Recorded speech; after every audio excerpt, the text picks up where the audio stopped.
Chapter 1. My First Sea Journey. Before I begin my story, I would like to tell you a little about myself. I was born in the year 1632 in the city of York in the north of England. My father was German, but he came to live and work in England. Soon after that, he married my mother, who was English. Her family name was Robinson, so when I was born, they called me Robinson, after her. My father did well in his business, and I went to a good school.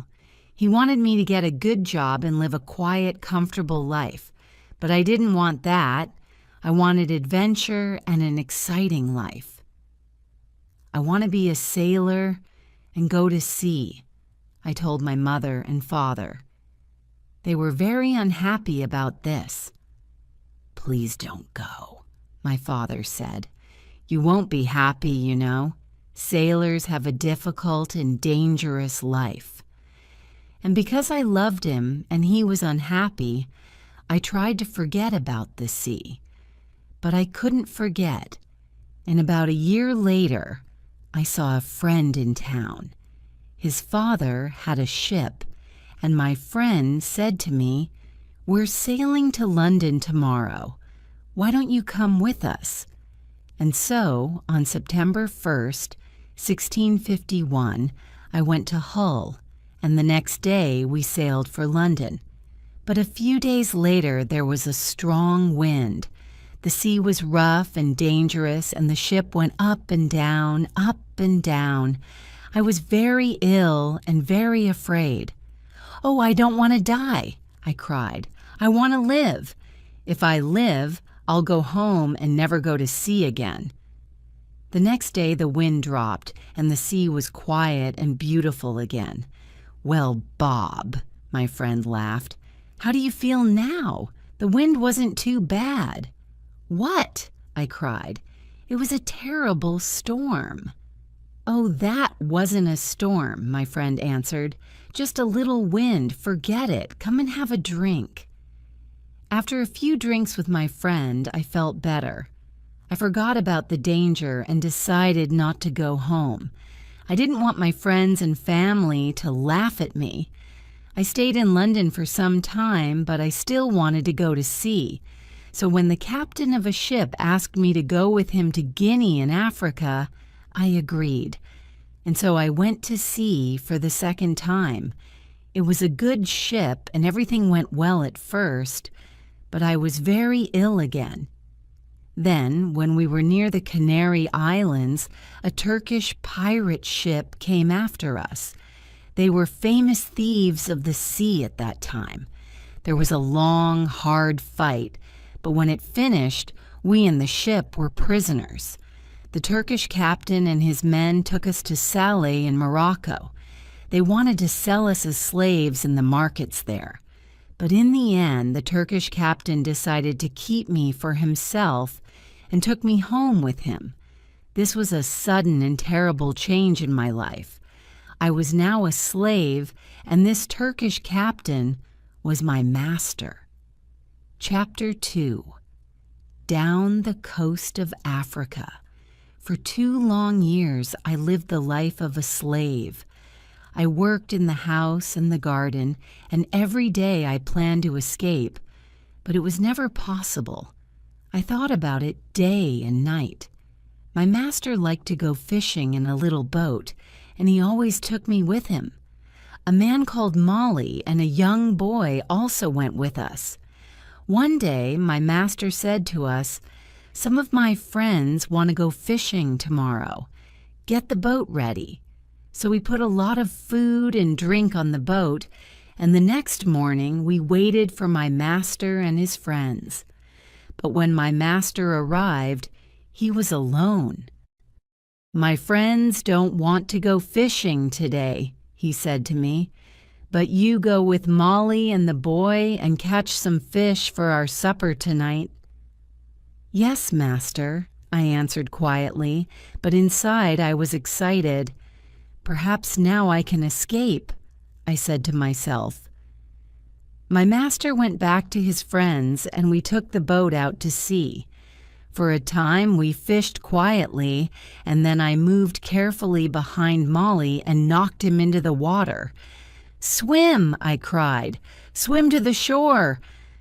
My master liked to shoot seabirds, and so there were guns on the boat. Quickly, I took one of these guns. Molly was swimming after the boat, and I shouted to him, "Go back to the shore. You can swim there. It's not too far. I won't hurt you, but if you come near the boat, I'll shoot you through the head." So Molly turned and swam back to the shore as quickly as he could. Then I said to the boy, "Jury, if you help me, I'll be a good friend to you. If you don't help me, I'll push you into the sea too." But Jury was happy to help me. "I'll go all over the world with you," he cried. I wanted to sail to the Canary Islands, but I was afraid to go too far from the shore. It was only a small boat, and so we sailed on south for some days. We had very little water, and it was dangerous country here, with many wild animals. We were afraid, but we often had to go on shore to get more water. Once I used a gun to shoot a wild animal. I don't know what animal it was, but it made a good meal. For about 10 or 12 days, we sailed on south, down the coast of Africa. Then one day, we saw some people on the shore, strange, wild people, who did not look friendly. By now, we had very little food, and we really needed help. We were afraid, but we had to go on shore. At first, they were afraid of us, too. Perhaps white people never visited this coast. We did not speak their language, of course, so we used our hands and faces to show what we were hungry. They came with food for us, but then they moved away quickly. We carried the food to Outboat, and they watched us. I tried to thank them, but I had nothing to give them. Just then, 2 big wild cats came down to the shore from the mountains. I think they were leopards. The people were afraid of these wild cats, and the women cried out. Quickly, I took a gun and shot one of the animals. The second wild cat ran back up into the mountains. Guns were new to these African people, and they were afraid of the loud noise and the smoke, but they were happy about the dead wild cat. I gave them the meat of the dead animal, and they gave us more food and water. We now had a lot of food and water, and we sailed on. 11 days later, we came near the Cape Verde Islands. We could see them, but we couldn't get near because there was no wind. We waited. Suddenly, Jury called to me, "Look, a ship!" He was right. We called and shouted and sailed our little boat as fast as we could, but the ship did not see us. Then I remembered the guns, which made a lot of smoke. A few minutes later, the ship saw and turned. When we were on the ship, the Portuguese captain listened to my story. He was going to Brazil and agreed to help me, but he wanted nothing for his help. "No," he said when I tried to play him. "Perhaps one day same one will help me when I need it." But he gave me money for my boat and for Jury too. At first, I did not want to sell Jury as a slave, after all our dangerous adventures together. But Jury was happy to go to the captain, and the captain was a good man. "In 10 years' time," he said, "Jury can go free." When we arrived in Brazil 3 weeks later, I said goodbye to the captain and Jury, left the ship, and went to begin a new life. Chapter 3. The Storm and the Shipwreck. I stayed in Brazil and worked hard for some years. By then, I was rich, but also bored. One day, some friends came to me and said, "We're going to Africa to do business. Why don't you come with us? We'll all be rich after this journey." How stupid I was. I had an easy, comfortable life in Brazil, but of course I agreed. And so in 1659, I went to sea again. At first, all went well, but then there was a terrible storm. For 12 days, the wind and the rain didn't stop. We lost 3 men in the sea, and soon the ship had holes in its sides. "We're all going to die this time," I said to myself. Then one morning, one of the sailors saw land, but the next minute our ship hit some sand just under the sea. The ship could not move, and we were really in danger now.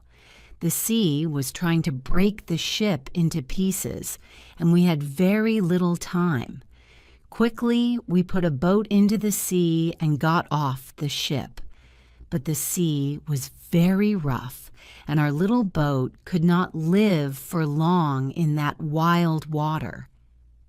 Half an hour later, the angry sea turned our boat over, and we were all in the water. I looked round for my friends, but I could see nobody. I was alone. That day, I was lucky, and the sea carried me to the shore. I could not see the land, only mountains of water all around me. Then suddenly, I felt the ground under my feet. Another mountain of water came, pushed me up the beach, and I fell on the wet sand. At first, I was very thankful to be alive. Slowly, I got to my feet and went higher up the shore. From there, I looked out to sea. I could see our ship, but it was wrecked, and there was nobody near it. There was nobody in the water. All my friends were dead. I was alive, but in a strange, wild country, with no food, no water, and no gun. It was dark now, and I was tired. I was afraid to sleep on the shore. Perhaps there were wild animals there. So I went up into a tree, and I stayed there all night. Chapter 4. A New Life on an Island. When day came, the sea was quiet again. I looked for our ship, and to my surprise, it was still there, and still in one piece. "I think I can swim to it," I said to myself. So I walked down to the sea, and before long I was at the ship and was swimming round it. But how could I get onto it? In the end, I got in through a hole in the side, but it wasn't easy. There was a lot of water in the ship, but the sand under the sea was still holding the ship in one place. The back of the ship was high out of the water, and I was very thankful for this because all the ship's food was there. I was very hungry, so I began to eat something at once. Then I decided to take some of it back to the shore with me, but how could I get it there? I looked around the ship, and after a few minutes I found some long pieces of wood. I tied them together with rope. Then I got the things that I wanted from the ship. There was a big box of food, rice and salted meat and hard ship's bread. I also took many strong knives and other tools, the ship's sails and ropes, paper, pens, books, and 7 guns. Now I needed a little sail from the ship, and then I was ready. Slowly and carefully, I went back to the shore.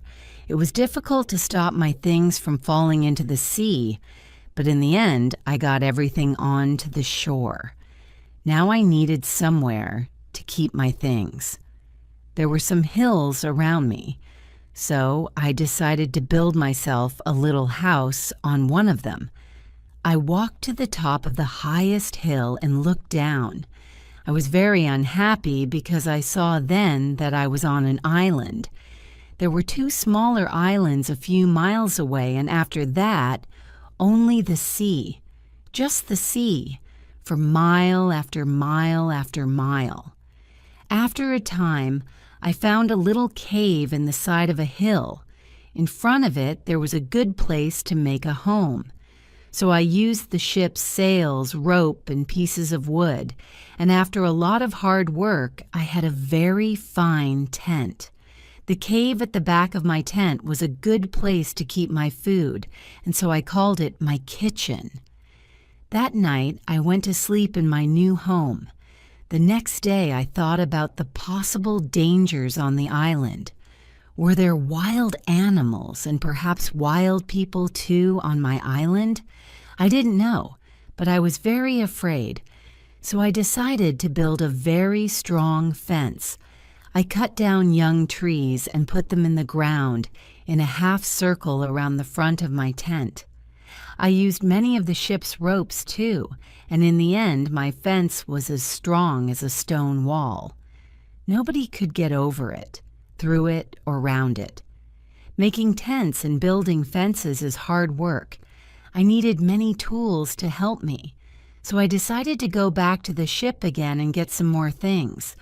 I went back 12 times, but soon after my 12th visit, there was another terrible storm. The next morning, when I looked out to sea, there was no ship. When I saw that, I was very unhappy. Why am I alive, and why are all my friends dead? I asked myself. What will happen to me now, alone on this island without friends? How can I ever escape from it? Then I told myself that I was lucky. Lucky to be alive, lucky to have food and tools, lucky to be young and strong. But I knew that my island was somewhere off the coast of South America. Ships did not often come down this coast, and I said to myself, I'm going to be on this island for a long time. So on a long piece of wood, I cut these words. I came here on 30th September, 1006, 159. After that, I decided to make a cut for each day. Chapter 5, Learning to Live Alone. I still needed a lot of things. Well, I said, I'm going to have to make them. So every day I worked. First of all, I wanted to make my cave bigger. I carried out stone from the cave, and after many days' hard work, I had a large cave in the side of the hill. Then I needed a table and a chair, and that was my next job. I had to work on them for a long time. I also wanted to make places to put all my food and all my tools and guns. But every time I wanted a piece of wood, I had to cut down a tree. It was long, slow, difficult work, and during the next months I learned to be very clever with my tools. There was no hurry. I had all the time in the world. I also went out every day, and I always had my gun with me. Sometimes I killed a wild animal and then I had meat to eat, but when it got dark, I had to go to bed because I had no light. I couldn't read or write because I couldn't see. For a long time, I didn't know what to do. But in the end, I learned how to use the fat of dead animals to make a light. The weather on my island was usually very hot, and there were often storms and heavy rain. The next June, it rained all the time, and I couldn't go out very often. I was also ill for some weeks, but slowly I got better. When I was stronger, I began to go out again. The first time I killed a wild animal, and the second time I caught a big turtle. I was on the island for 10 months before I visited other parts of it. During those months, I worked hard on my cave and my house and my fence. Now I was ready to find out more about the rest of the island. First, I walked along the side of a little river. There, I found open ground without trees. Later, I came to more trees with many different fruits. I decided to take a lot of the fruit and to put it to dry in the sun for a time. Then I could keep it for many months. That night, I went to sleep in a tree for the second time, and the next day I went on with my journey. Soon I came to an opening in the hills. In front of me, everything was green, and there were flowers everywhere. There were also a lot of different birds and animals. I saw that my house was on the worst side of the island, but I didn't want to move from there. It was my home now. I stayed away for 3 days, and then I came home. But I often went back to the other, greener side of the island, and so my life went on. Every month I learned to do or to make something new, but I had troubles and accidents too. Once there was a terrible storm with very heavy rain. The roof of my cave fell in and nearly killed me. I had to build it up again with many pieces of wood. I had a lot of food now. I cooked it over a fire or dried it in the sun. So I always had meat during the rainy months when I could not go out with a gun. I learned to make pots to keep my food in, but I wanted very much to make a harder, stronger pot, a pot that would not break in a fire. I tried many times, but I could not do it. Then one day I was lucky. I made some new pots and put them in a very hot fire. They changed color but did not break. I left them there for many hours, and when they were cold again, I found that they were hard and strong. That night I was very happy. I had hot water for the first time on the island. By then, I also had my own bread. That was luck too. One day, I found a little bag. We used it on the ship to keep the chickens' food in. There was still some of the food in the bag, and I dropped some of it onto the ground. A month later, I saw something bright green there, and after 6 months, I had a very small field of corn. I was very excited. Perhaps now I could make my own bread. It was easy to say, but not so easy to do. It is a lot of work to make bread from corn. Many people eat bread, but how many people can take corn from a field and make bread out of it without help? I had to learn and to make many new things, and it was a year before I cooked and ate my first bread. During all this time, I never stopped thinking about escape. When I traveled across to the other side of the island, I could see the other islands, and I said to myself, perhaps I can get there with a boat. Perhaps I can get back to England one day. So I decided to make myself a boat. I cut down a big tree and then began to make a long hole in it. It was hard work, but about 6 months later, I had a very fine canoe. Next, I had to get it down to the sea. How stupid I was. Why didn't I think before I began work? Of course, the canoe was too heavy. I couldn't move it. I pulled and pushed and tried everything, but it didn't move. I was very unhappy for a long time after that. That happened in my 4th year on the island. In my 6th year, I did make myself a smaller canoe, but I did not try to escape in it. The boat was too small for a long journey, and I did not want to die at sea. The island was my home now, not my prison, and I was just happy to be alive. A year or 2 later, I made myself a second canoe on the other side of the island.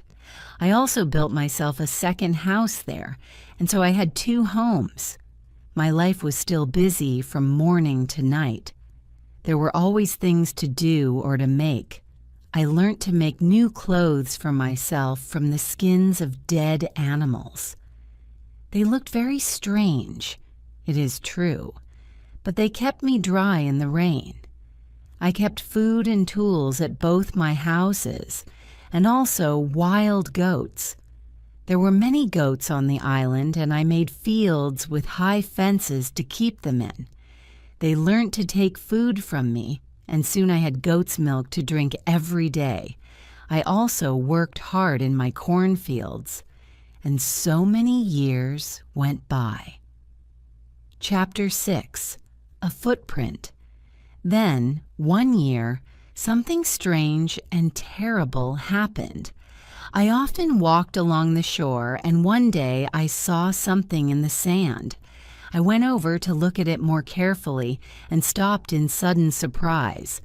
It was a footprint, the footprint of a man.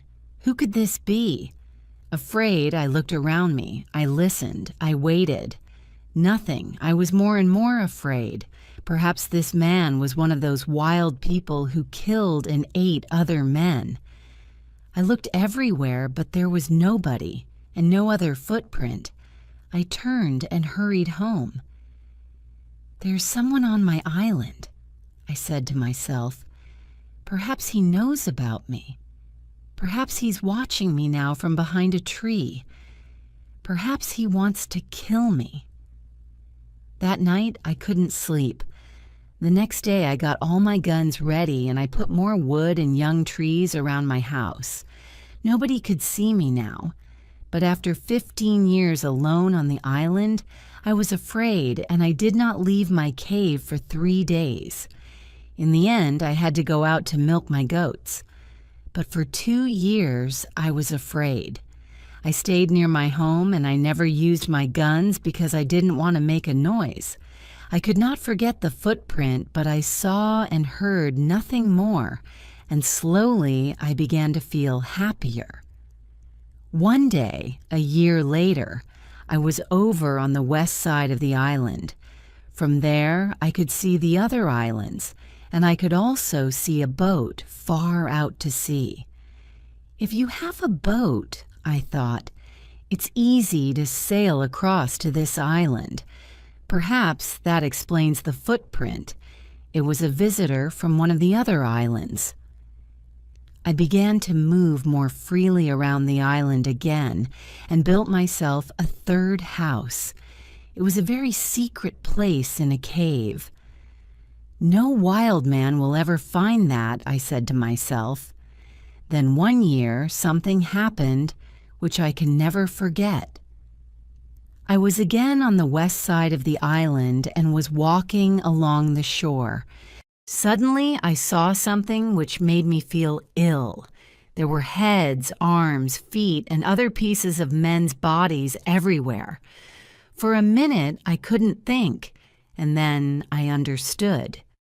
Sometimes there were fights between the wild men on the other islands.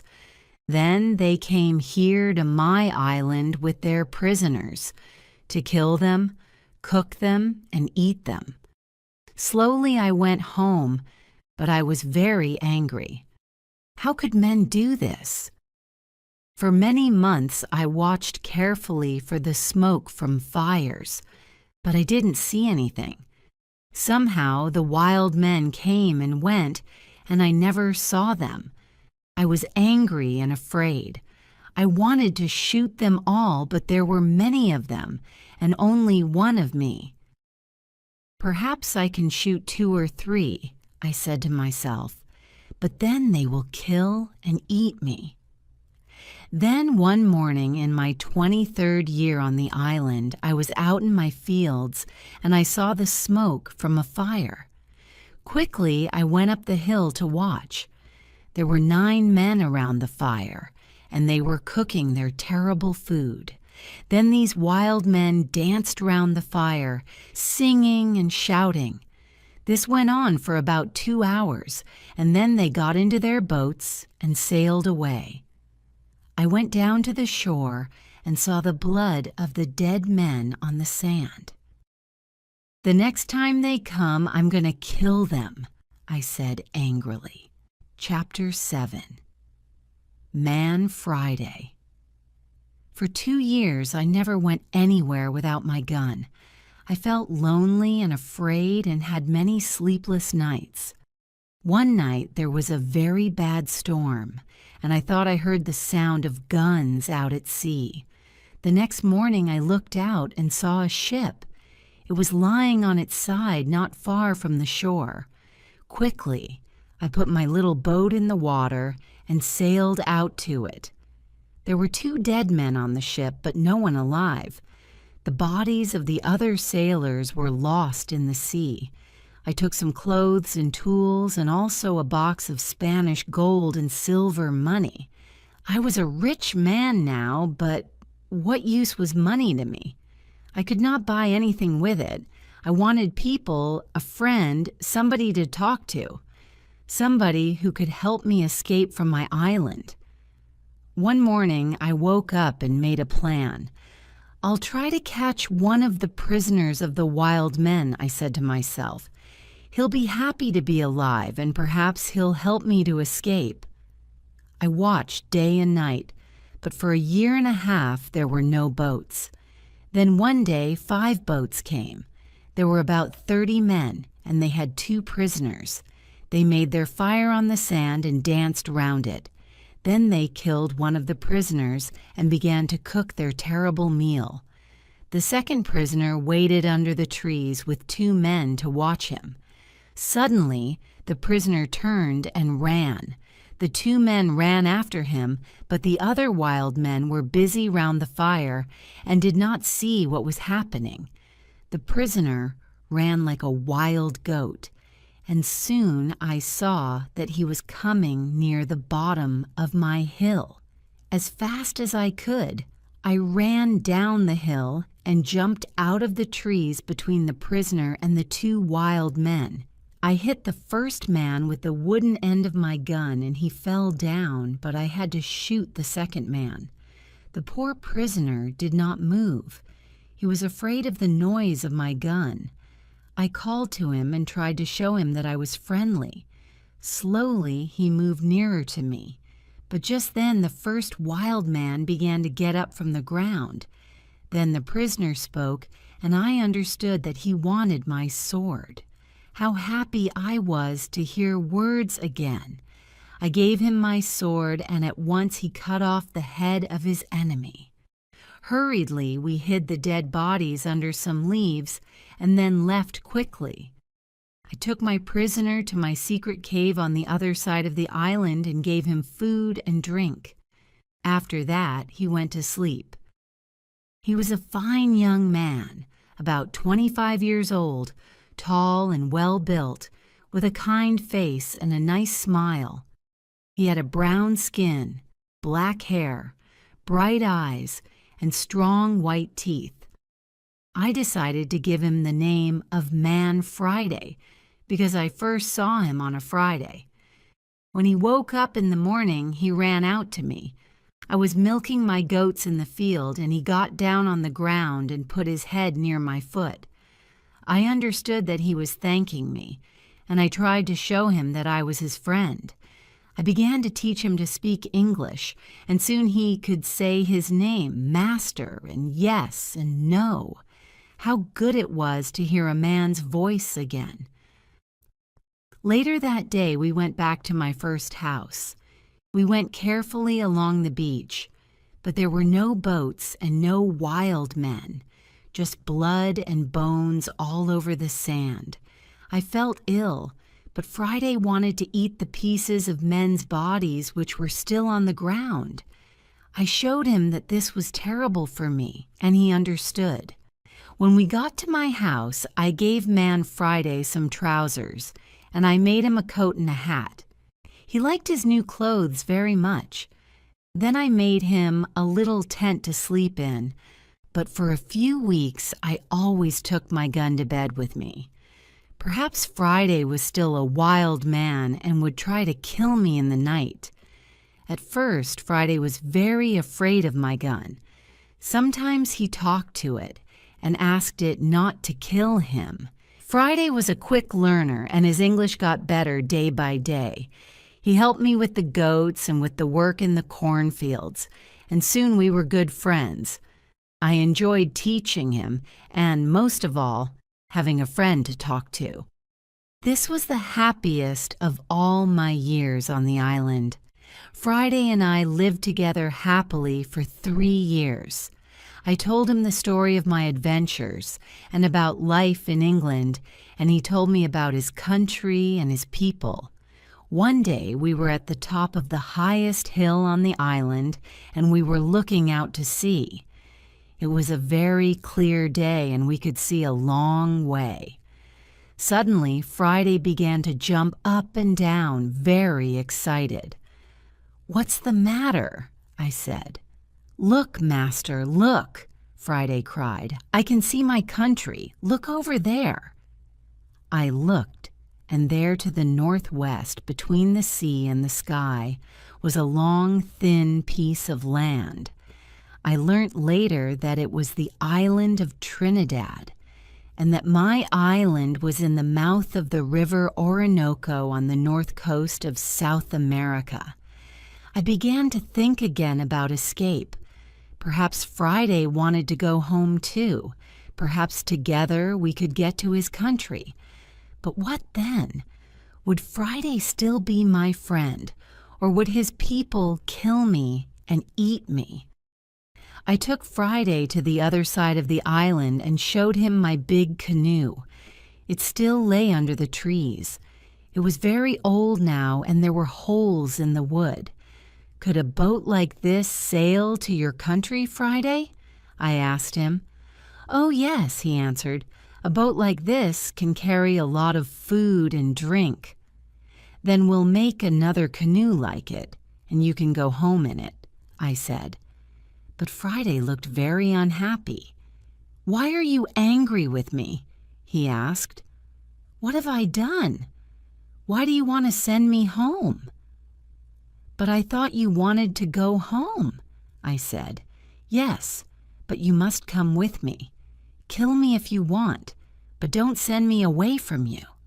Then I saw that Friday was a true friend, and so I agreed to go with him.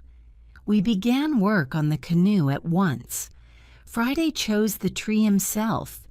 He understood wood better than I did, and we cut it down. We worked hard, and in a month the boat was finished. 2 weeks later, it was in the sea, and we began to get ready for our long journey. Chapter 8. Escape from the island. I was now in my 27th year on the island, and I did not want to be there for another year. We worked hard to get the corn in and to make a lot of bread. We had dried fruit and salted meat and big pots to keep water in. One evening, Friday went out to look for a turtle for meat and eggs. But in less than an hour he was back, and he looked very afraid. "Master, master," he cried, "there's a great ship near the island, and men are coming to the shore in a boat." I jumped up and ran with him down to the shore. To my great surprise, I saw that it was an English ship. But why was it here? English ships never came this way. Perhaps they were pirates. "Don't let them see you, Friday," I called. "We'll hide in the trees and watch." There were 11 men in the boat, but 3 of them were prisoners. Their arms were tied with rope, but their legs were free and they could walk. The other sailors pushed the 3 prisoners up the beach, laughing and shouting and hitting them. Then some of them sat down on the sand and began to drink. Others walked away to look at the island, and 2 men stayed to watch the boat. The 3 prisoners walked slowly along the beach and sat down under a tree not far from us. They looked very unhappy. Very quietly, I came up behind them through the trees and called out to them in English. "Don't be afraid," I said. "I'm an Englishman. Perhaps I can help you." The 3 men turned and looked at me. They did not answer at once. They were too surprised. Perhaps they thought I was a wild man myself, in my strange homemade clothes of animal skins, and with my long hair and beard. Then the oldest man spoke. "I am the captain of that ship," he said, "and these 2 men are my first and second officers. Last night there was a mutiny, and the seamen took the ship from me. Now they're going to leave the 3 of us here to die on this island." "Do these mutineers have guns?" "Only 2, he answered, "and they've left those on the boat." "All right," I said. "We'll fight them. But if we get your ship back for you, you must take me back to England." The captain agreed immediately and thanked me very warmly for my help. Friday ran back to my house to get all the guns, and the captain and I made a plan. The first part was easy because the seamen were not ready for a fight. We shot the 2 men at the boat, and the captain shot another man. This man, Tom Smith, was the worst of them all, and he began the mutiny on the ship. Then the captain talked to the other 5 men, and they agreed to help him. They did not really want to be mutineers, but they were afraid of Tom Smith. "Now," I said to the captain, "we must get back your ship. How many men are on it?" 26, the captain replied, "and they will fight hard because they won't want to go home. It is death for all mutineers in England. But not all the men are bad. I'm sure that some of them will help me." Just then, we saw another boat which was coming from the ship to the shore. There were 10 men in it, and they all had guns. We ran into the trees and waited. It was a long, hard fight, but by now it was dark, and this helped us very much. We ran here and there in the trees, calling and shouting. The seamen could not see us and did not know how many men they were fighting. In the end, the first officer shouted to them, "Put down your guns and stop fighting. The captain has 50 island people to help him. We can kill you all." So the seamen stopped fighting and we took their guns. 3 of the men agreed to come back to the captain, and we put the others in my cave. Friday and I stayed to watch the prisoners, while the captain and his men went back to fight for the ship.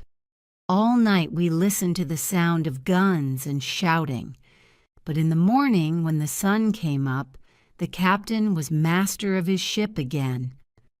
I went down to the shore to meet him. "My dear friend," he cried, "there's your ship. I'll take you to the ends of the world in it." I put my arms round him, and we laughed and cried together. How happy I was to leave the island. My good friend Friday came with me, of course, but we left the mutineers on the island. We decided not to kill them. They could begin a new life on the island. I showed them my 3 houses, my cornfields and my goats, and all my tools. Their life would be easy because of all my hard work for so many years.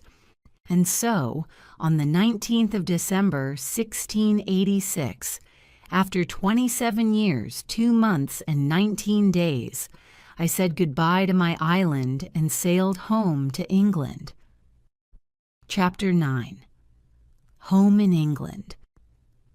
When I came back to England, I felt like a stranger in the country. Many things were different, and not many people remembered me. I went home to York, but my father and mother were dead, and also my 2 brothers. I did find the 2 sons of one of my brothers. They were happy to learn that I was alive, and F was pleased to find some family. After some months, I decided to go down to Lisbon in Portugal. I had friends there who could help me to sell my land in Brazil, and I needed the money. Friday came with me. He was always a good and true friend to me. In Lisbon, I found the Portuguese captain, who took me in his ship to Brazil all those years ago. It was good to see him again, and he helped me with my business. Soon I was ready to go home again. By land, no more adventures and dangers by sea for me. It was a long, hard journey. We had to cross the mountains between Spain and France in winter, and the snow was deep. Poor Friday was very afraid of the snow. In his country it was always hot, and he did not like cold weather. Back in England I found a house and began to live a quiet life. My 2 nephews came to live with me. The younger one wanted to be a sailor, and so I found him a place on a ship. After a while, I married and had 3 children, 2 sons and a daughter. Then my wife died, and my nephew, who was now the captain of a ship, came home to see me. He knew that I did not really like a quiet life. "I have a fine ship, Uncle," he said. "I'm going out to the East Indies, India, Malaya, the Philippines. Why don't you come with me?" And so in 1694 I went to sea again and had many more adventures. Perhaps one day I'll write another book about them.